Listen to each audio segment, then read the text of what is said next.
Olá, que prazer encontrar você outra vez, que prazer ter você comigo aqui. Nós somos consumidores, você sabe disso, né? Umas épocas do ano mais, outras menos, e muita gente que gosta de consumir acaba botando a vida no buraco. E muita gente que encontra grandes consumidores ou consumidores muito famintos em consumir, aproveita as suas fragilidades e aplica golpes. Nós vamos falar sobre consumir, consumidor, consumir responsavelmente, endividados, como fazer, assuntos que nós vamos tratar neste episódio do Pode Tudo.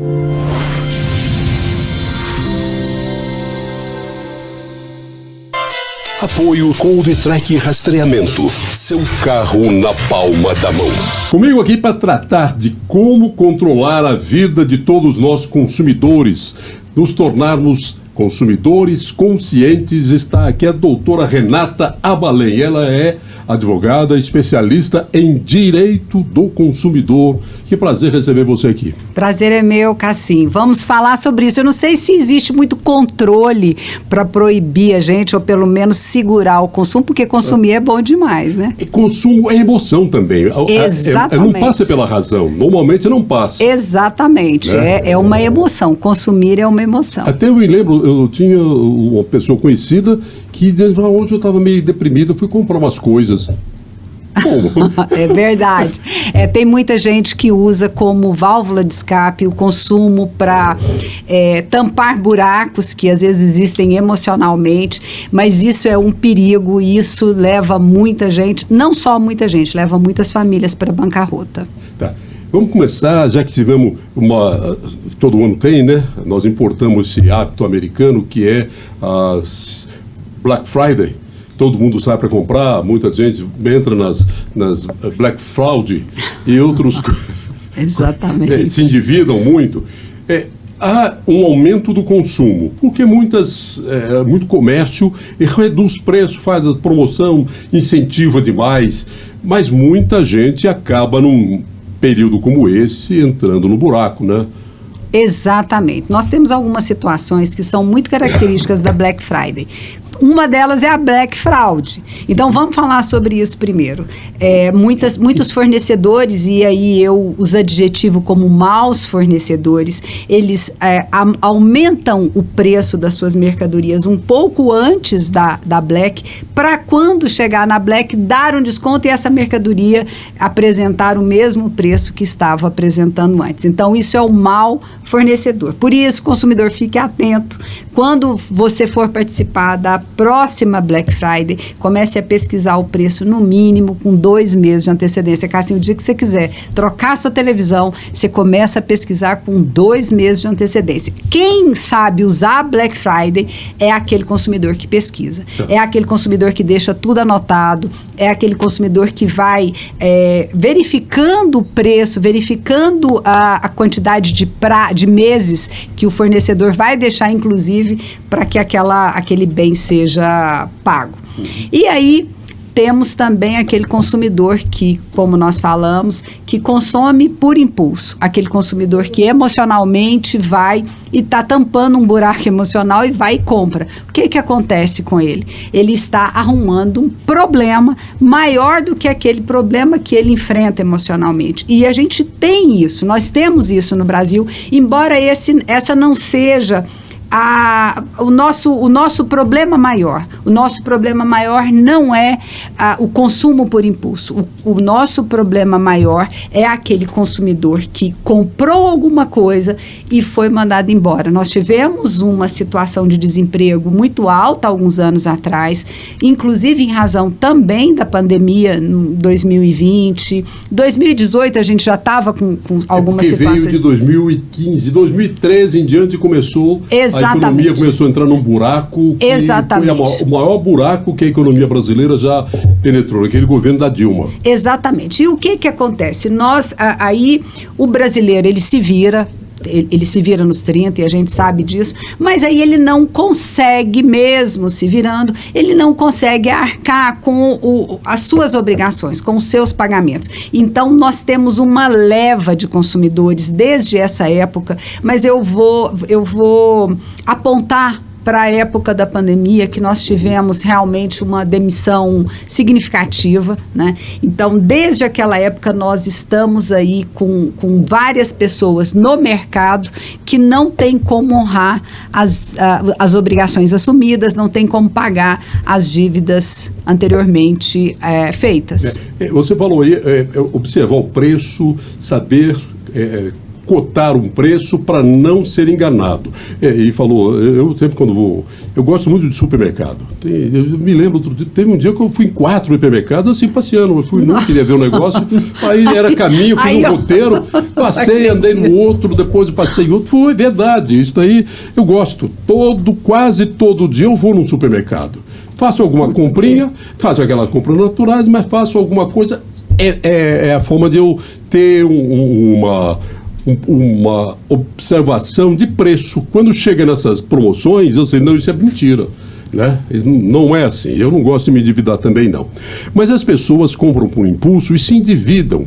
Exatamente. Aí, como é que faz uma pessoa que se endividou comprando por impulso? Ou, melhor ainda, não vamos falar só das fraquezas que todos nós temos. Às vezes, por uma situação da conjuntura econômica, a empresa onde ele trabalhava começou a fazer um processo de demissão e ele perdeu a fonte de renda. Bom, Cassim, nós temos aí nós vamos lá naquela coisa que nós estávamos conversando antes, que o brasileiro ele não é ensinado financeiramente. Nós não fomos ensinados a ter reserva. A aposentadoria nossa, o nosso fundo do trabalhador, o FGTS, isso aí é uma obrigação. Às vezes a aposentadoria é uma obrigação, porque poucos de nós brasileiros fomos ensinados e temos uma reserva significativa, além daquela reserva obrigatória que a gente tem. Bom, diante disso, uma vez que você é mandado embora e você não tem uma reserva, evidentemente você vai ficar inadimplente. Como que você trata essa inadimplência sua? Bom, se você chegasse, se o Zé chegasse aqui para mim com tantas dívidas, como é que eu orientaria? Qual é a dívida que tem o maior juro? Vamos começar por ela. Então, você tem que, numa situação de várias dívidas, você tem que se organizar para conseguir pagar. E pague primeiro a dívida que tem o juro maior. Depois, você tenta negociar as outras. Mas o que vai acontecer? O que é que acontece conosco? O nosso nome vai para um score, nós vamos para o SPC, para o Serasa, nós vamos ter o nosso score negativado, nós vamos ter, com o nome negativado, nós vamos ter o cancelamento do cartão de crédito, nós vamos ter o cancelamento do cheque especial, e daí é uma bola de neve. Então, nessa hora, consumidor, eu aconselho você a ter muita calma e procurar. Quem pode muito ajudar o consumidor são os PROCONs da sua cidade e também os advogados especialistas em direito do consumidor. Por quê? Porque o advogado em geral, porque ele vai conseguir tentar, melhor dizendo, ele vai tentar negociar. E aí, nesse momento, é muito bom que o consumidor tenha alguém que possa gerir esse débito para ele. Doutora Renata, mas tem uma coisa que o Brasil não conseguiu resolver.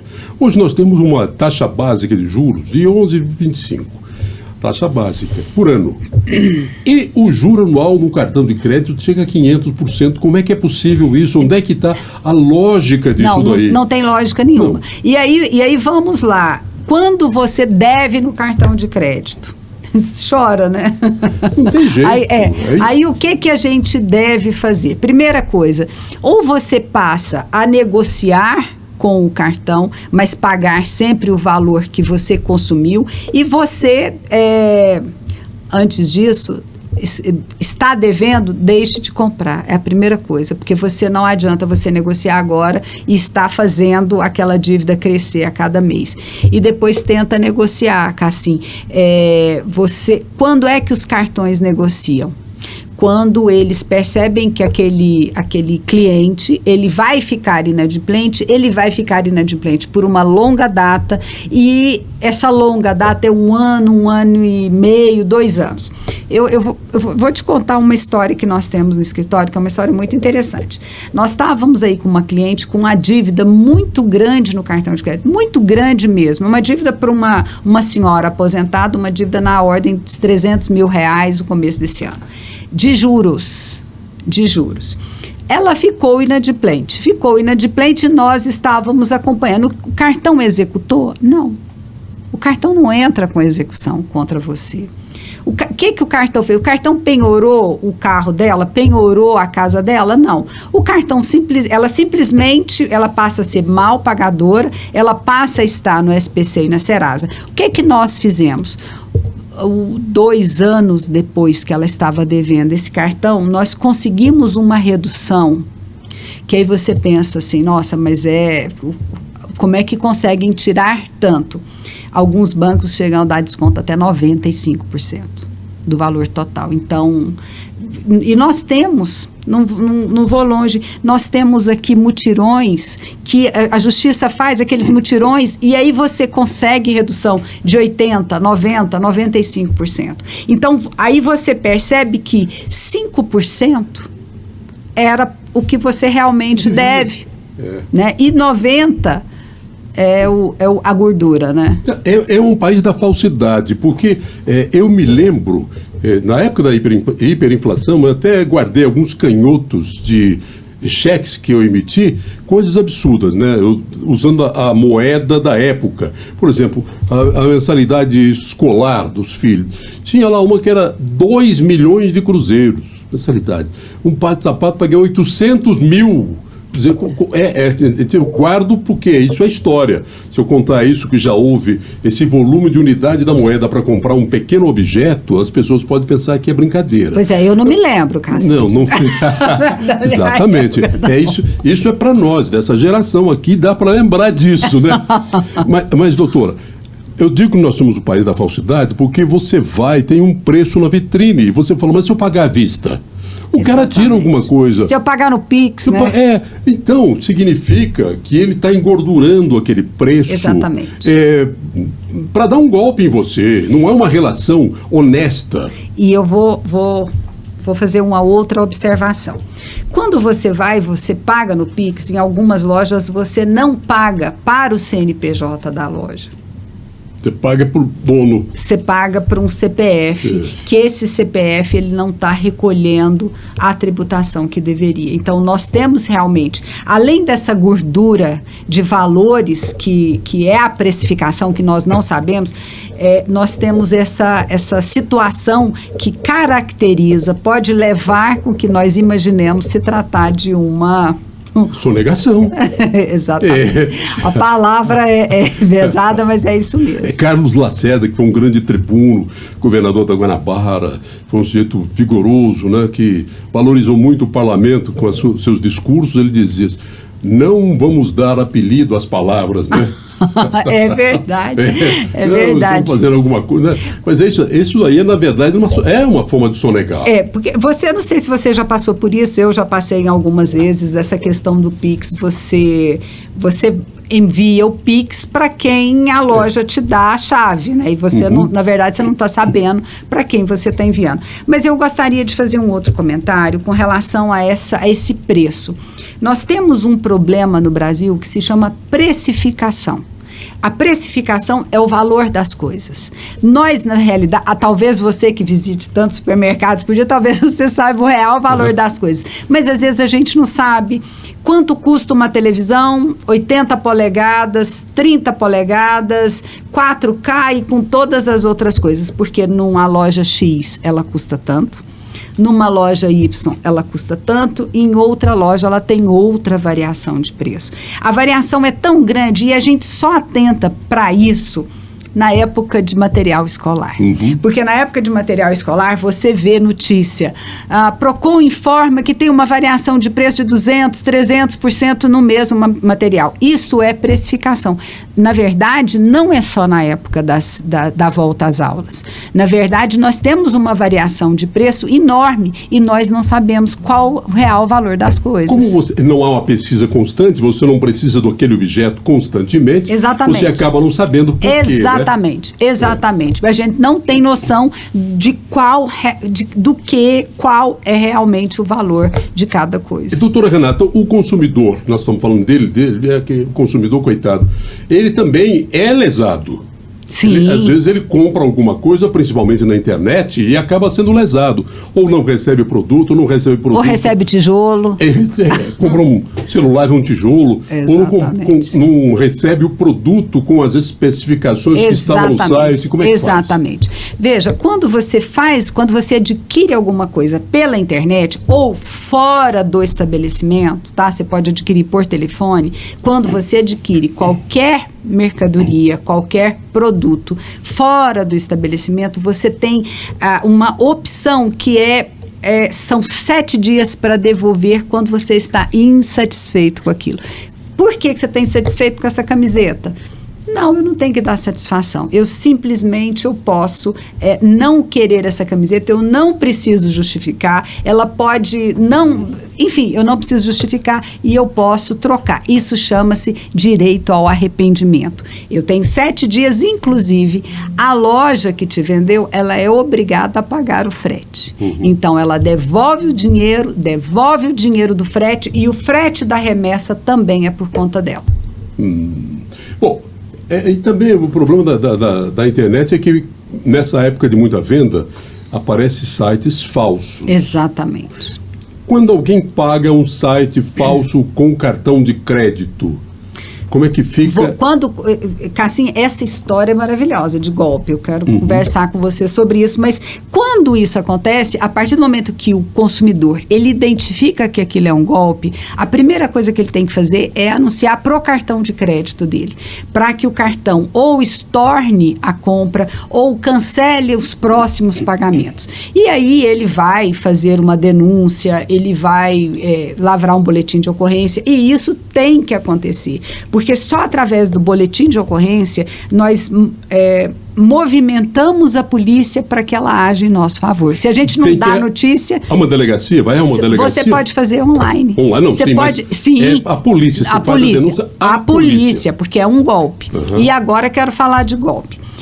A gente sempre acha que o golpista é aquele cara que está lá na cadeia, que é aquele cara que está... Olha, eu vou te falar, bandido hoje, eles são mega operações. Bandido, ciberbandido, ele hoje está assim, sabe aquele prédio do Google? Vou te dar um exemplo. Eu acredito que as organizações criminosas, elas estão ajeitadas em lugares, é uma corporação, porque a quantidade de golpes e a quantidade de golpes inteligentes que são aplicados, você não acredita.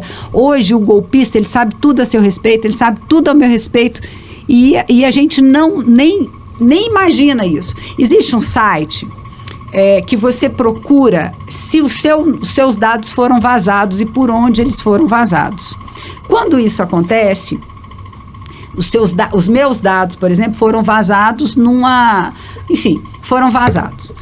Eu nunca tive dado meu pessoal usado para golpe contra mim. Nunca tive. Mas isso pode acontecer daqui 1 ano, daqui 2 anos, daqui 3 anos. A gente nunca vai saber quando os nossos dados vão ser usados para golpe. Por que eu estou falando isso? Porque existem vazamentos de dados todos os dias. Quem é que se beneficia disso? Eu tenho certeza que você que trabalha com o seu jornal, você não está beneficiando de dado vazado de ninguém, mas o bandido se beneficia e ele faz tudo. E não vou longe.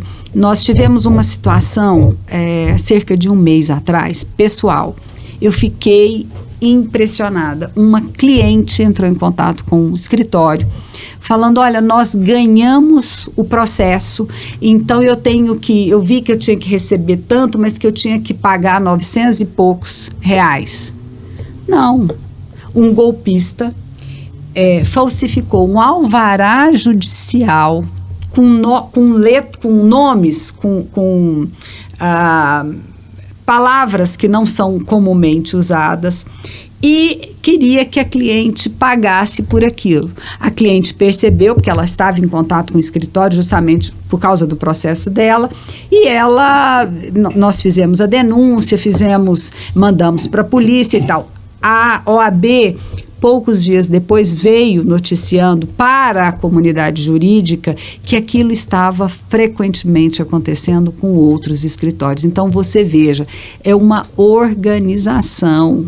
Eles têm pessoas, eles têm aparato, eles têm equipamento para trabalhar dia e noite. Bandido não dorme, tá, Cássio? Você dorme, bandido não dorme. Falando em golpes a partir de processos judiciais, teve muita gente que recebeu um comunicado, que entrou na justiça por causa daquela reparação das contribuições da vida toda no INSS. Como é que o bandido sabe que aquela pessoa tinha uma ação contra o INSS? Quer dizer, alguém vaza isso. Olha, veja só, quando nós tivemos esse problema no escritório, eu falei com a escrivã. Ela falou, olha, isso está acontecendo muito. Eu falei, mas como? Assim, esse número desse processo, o nome da cliente, a vara do processo, são informações, não são sigilosas, porque o processo é público, qualquer pessoa pode acessar, mas assim, como que o bandido iria saber dessa cliente, dessa situação específica? Aí a escrivã falou exatamente isso, bandido não dorme, doutora. Exatamente, ele está pesquisando, ele está fazendo alguma coisa, ele está investigando alguma coisa. E veja, é num prédio grande, são vários departamentos, a bandidagem está desse jeito. Não é mais aquele bandidinho. Nós não temos mais o bandidinho. O bandidinho que ele pega o seu dado, se ele não usar esse dado ano que vem, ele vai usar no próximo, e ele vai usar requintadamente, com requintes. Nós estamos falando de gente que compra. Isso gera dívida. Quem está mais endividado hoje? Está todo mundo endividado. Está todo mundo endividado. Melhor mesmo. Está todo mundo endividado. Nós estamos eu acho assim, eu vejo que parece uma nuvem, né? É uma nuvem que estacionou sobre nós. Nada de misticismo, mas eu sinto que é assim, porque como eu falo muito sobre consumo, eu estou falando com consumidores todos os dias. Então, é o termômetro. A gente tem termômetro quando o consumidor, quando aparece alguém, quando você está ouvindo o que as pessoas estão falando, o tipo de ação que os colegas estão entrando no Acre, em Porto Alegre. Então, você tem um apanhado. Primeiro, nós estamos passando uma situação, o consumidor, jurídica, muito complicada. O que é isso? Eu tive o meu nome negativado indevidamente. Isso passou a ser uma coisa comum. A justiça não me dá uma indenização justa. Ela me dá uma indenização pequena. Mas se eu, ao contrário de ter o meu nome negativado indevidamente, eu fui negativada porque eu tive uma dívida que eu não consegui arcar com ela, eu sou penalizada com um juro altíssimo e uma correção monetária altíssima. Então, você veja que o consumidor ele está sendo tratado pela justiça de uma forma... É desigual. Desigual. Essa palavra é justamente essa palavra. Injustamente. Eu tive um problema uma vez que me negativaram com uma dívida de uma companhia telefônica que eu já tinha encerrado o contrato com ela há muito tempo. Desse jeito. Aí eu entrei na justiça, o juiz, um juizado especial, né, chamado de pequenas causas, eu fui lá e tal, ele disse, não, isso daí é um aborrecimento que nem o aborrecimento de trânsito. Falei, meu nome, eu só fiquei sabendo que estava negativado porque a gerente do banco era amiga, tinha relação permanente, e disse, olha, seu nome tem umas... Vai ficar sem cartão de crédito. Exatamente. Procura, eu não tenho como saber o que é essa restrição. Mas aí eu fui numa loja que tinha uma outra pessoa conhecida, falei, entra na Serasa, ver por que estou com restrição. Aí ele entrou, não, é uma dívida telefônica. Exatamente. E aí você não recebe, assim, o fornecedor, ele te negativa, você não recebe. Quantas...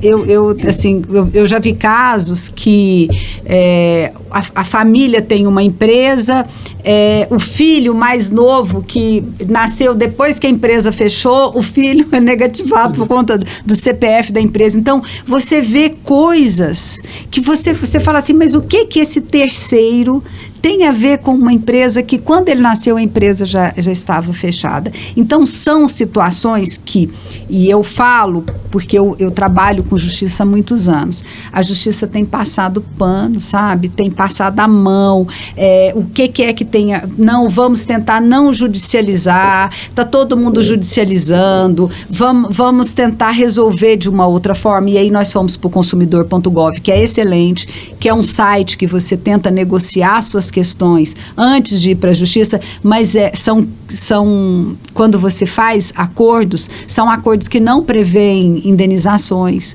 é só aquela situação. Mas aí quero voltar lá, quem está devendo? Quem está devendo? Todo mundo. Todo mundo. Mas homem ou mulher? Mulher está devendo muito, assim, e é preocupante. Em agosto de 2002, algumas empresas sérias fizeram uma pesquisa e trouxeram para o mercado uma informação que, como eu disse, é preocupante, que pela primeira vez as mulheres estavam devendo mais que os homens no cartão de crédito.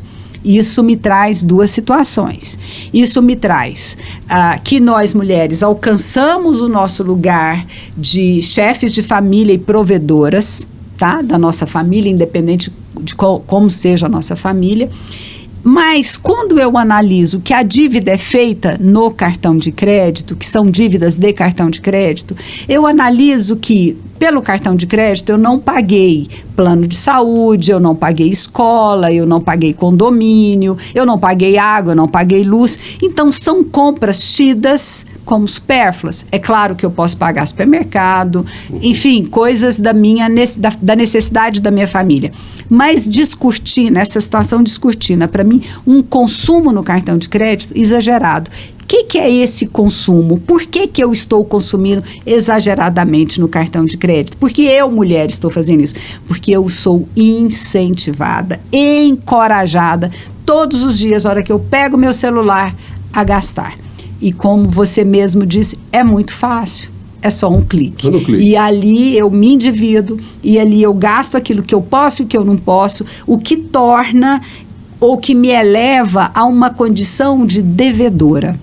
Né? E aí, a partir do momento em que eu compro, e hoje se assume as dívidas que se faz, porque você tem uma retaguarda. E se essa retaguarda deixar de existir? E se esse emprego deixar de existir? E se essa renda deixar de existir? A dívida está feita, né? Um amigo meu dizia assim, dinheiro de comprar fiado não acaba nunca. É isso, o cartão de crédito, né? Passa o cartão, as pessoas têm aquela mania de achar, bom, cabe nas minhas contas aqui. Só que ele já tem mais 4 outras prestações. Acaba não percebendo que ele vai acrescentar. É uma ilusão. O cartão de crédito é uma ilusão. Eu fiquei muito tempo sem cartão de crédito, foi ótimo, aquilo era liberdade. Depois eu tive que fazer um cartão e aí quando você usa aquilo ali é um vício, né? É um vício.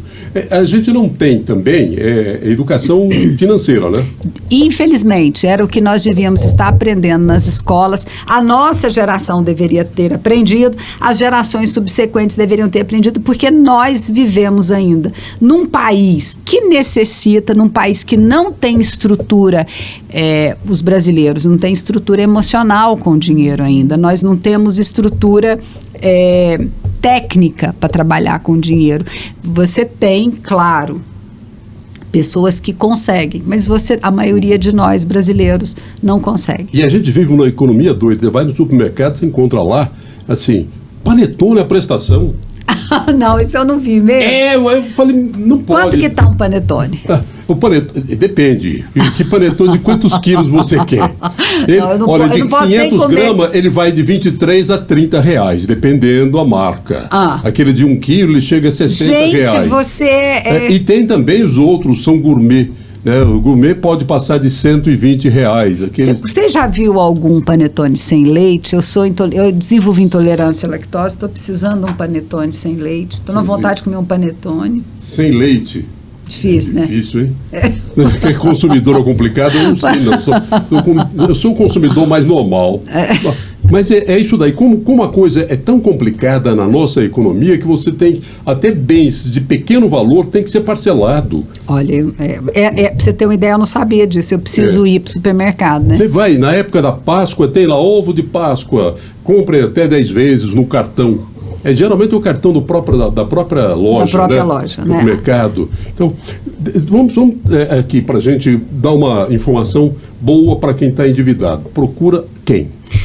Primeiro procure o PROCON.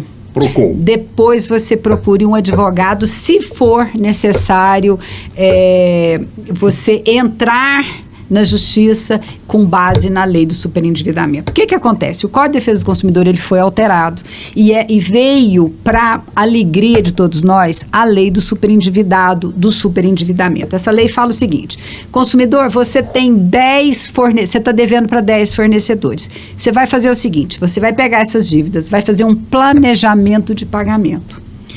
Eu vou pagar em até 5 anos, que é o que a lei me permite, eu vou pagar isso por mês, eu vou pagar isso esse ano, eu vou pagar... Faz o planejamento e leva para a justiça. Aí o juiz vai chamar os seus credores. O credor que não atender, ele vai ser o último a receber. Então, a lei propicia que nós entremos... Olha, isso é como se fosse uma recuperação judicial. Aí você faz o plano de pagamento. É exatamente isso que a lei nos propicia. E nesse período não há correção da dívida? Como é que Depende fica? Porque quando você faz o planejamento, a lei não fala sobre isso, mas fala que você vai ter que pagar e a correção monetária ela não é plus, ela é uma atualização, né? Mas o que você tem que fazer? Você apresenta o seu plano. O seu credor vai falar sim ou não. Vai falar, olha, vamos põe esse juro aqui que você está no pondo, ou coloca essa correção monetária que você omitiu, e aí você negocia. É uma oportunidade muito grande. Essa lei, ela só encontra um óbice. E o óbice é a quantidade de pessoas para ajudar o consumidor a fazer isso. Porque quem está super endividado, e super endividados, nós somos 35 milhões no país, nós não... 35 milhões hoje no Brasil de super endividados. São pessoas que não conseguem pagar as suas dívidas sem prejuízo do seu sustento. Se eu pagar minha dívida, eu não compro um botijão de gás. Se eu pagar minha dívida, eu não compro fralda para o meu filho. Aí o que esse super endividado ele precisa? Ele precisa que o Estado, PROCON, o Estado, Poder Judiciário, ele consiga fornecer alguém que faça esse planejamento, porque essa pessoa não consegue fazer. Existe aqui a falência pessoal? Existe a insolvência pessoal. Né? Existe a insolvência. Aí ele é irrecuperável depois? Não, ele é um momento. É um momento. Mas em que circunstância alguém poderia pedir à justiça a insolvência pessoal? A partir do momento que, às vezes, ela não tem bens para arcar com aquilo ali. Mas, olha, eu vou te falar uma coisa. Eu tenho 37 anos que eu advogo. Eu vi uma insolvência na minha vida há muito tempo atrás. E é um caso, depois te conto, é um caso muito interessante. E consegue isso na justiça, né? Consegue, e o insolvente, ele consegue pagar. O meu cliente recebeu. Recebeu brigando, mas recebeu muito triste pelo valor que ele recebeu, mas recebeu. A advocacia de direito do consumidor é mais rápida do que os outros processos?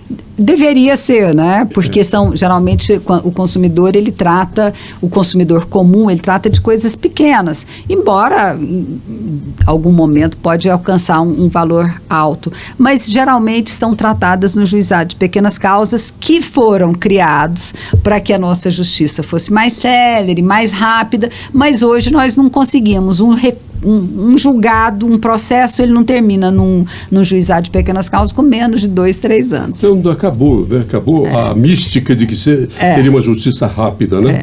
Hoje ela é barata, né? Barata. Porque você não tem custo. Pô, quais os sites, só disse agora há pouco aí, o consumidor... Consumidor.gov. Você tem um problema com a sua companhia aérea. Você não quer uma indenização, você quer alguma coisa que essa companhia deveria ter pago para você e não pagou. Você entra no consumidor.gov, faz uma reclamação e aí essa companhia tem 15 dias para te responder e logo você resolve. Já resolvi alguns casos muito interessantes com companhias aéreas internacionais pelo consumidor.gov. Quais são as áreas de consumo que dão mais problema pro consumidor? Telefonia? Nossa. Foi telefonia. Telefonia é muito. Telefonia, internet, passagens aéreas, companhias aéreas, né? Uhum. Nossa, é muita coisa. E uma outra coisa. O Estadão soltou esse estudo semana passada que 300 planos de saúde não estavam cumprindo decisões judiciais urgentes. Então, o consumidor tem problema com plano de saúde? Sim, muito. Era isso que eu queria falar.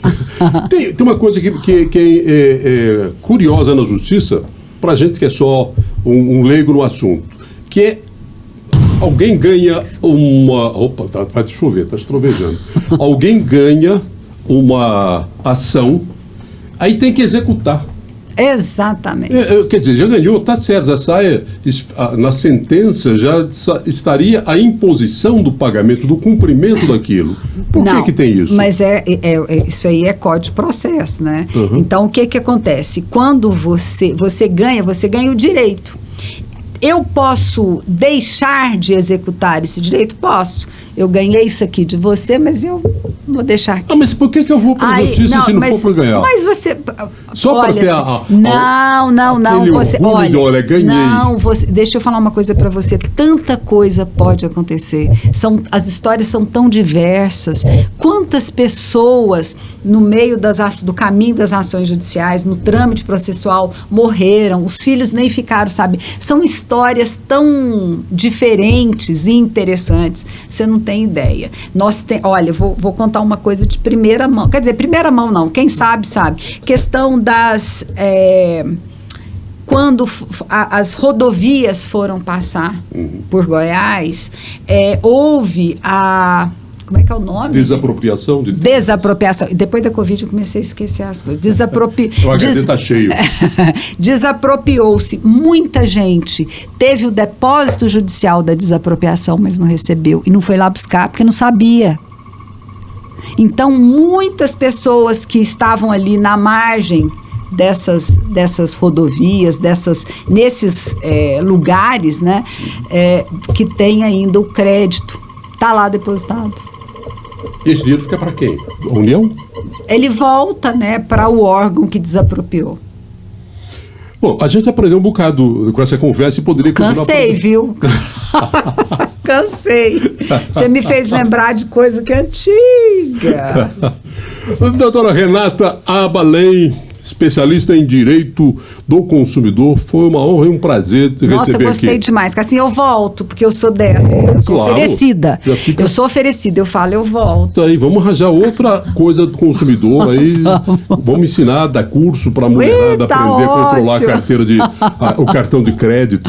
Exatamente, vamos mesmo. Muito obrigada, foi ótimo estar aqui. Eu que agradeço muito por ter aprendido tanto. Uma boa tarde, foi muito bom, tá? Obrigada. E você que acompanhou, eu tenho certeza que aprendeu também. E pode começar a pensar em como se controlar, porque você está sendo usado, tem gente trabalhando as suas emoções para você consumir. Cuidado. Por favor, Compartilhe esse episódio, se inscreva no canal, comente. Isso ajuda a gente a conseguir apoio para produzir conteúdo interessante. Até o próximo episódio do Pode Tudo.